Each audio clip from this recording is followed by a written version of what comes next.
Greetings, I'm Leonardo Kenji Tranjan. I'm an architecture and urban design student. My advisor is Professor Dr. Altair Rosa, and the research title is Survey of the Environmental Sustainability Criteria Used in the Master Plans of the Curitiba Metropolitan Region. So when we think about sustainability, it's fundamental to link this topic to the concept of carrying capacity, that is, the capacity of an ecosystem to sustainably support a maximum number of human populations under a given production system.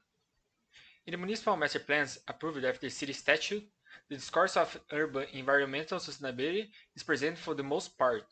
However, there are few parameters for urban planning instruments that are proposed to implement environmental concerns in land regulation.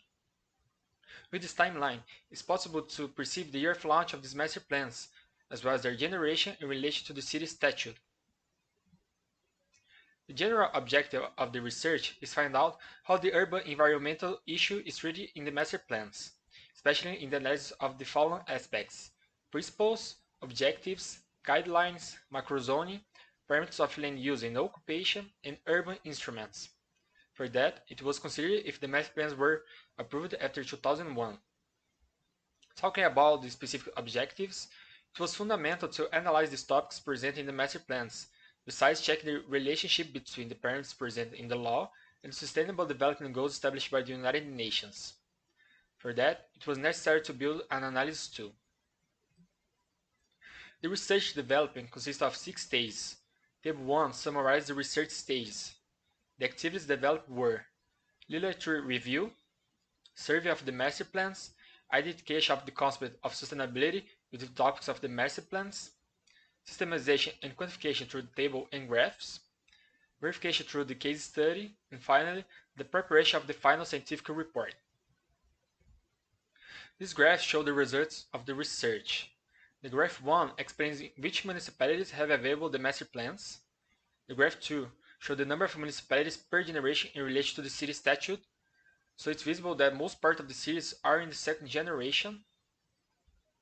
Graph 3 shows the number of municipalities that mention the UN SDGs. Only 2 cities mention the SDGs, these being Almirante Tamandaré and Araucária.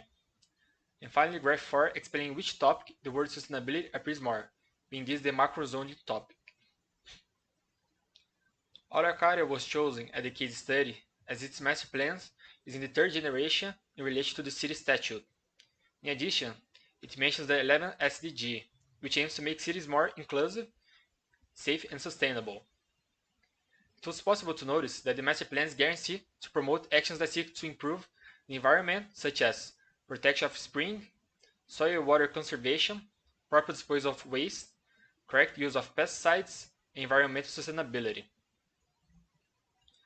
The final consideration was a relationship was made between the table and the research carried out through the study of maps of the chosen municipalities, in addition to the analysis of the soil suitability areas, macrozoning, and respect of water sources, observing the existence of a coherence between the master plan law and the municipal territory proposal.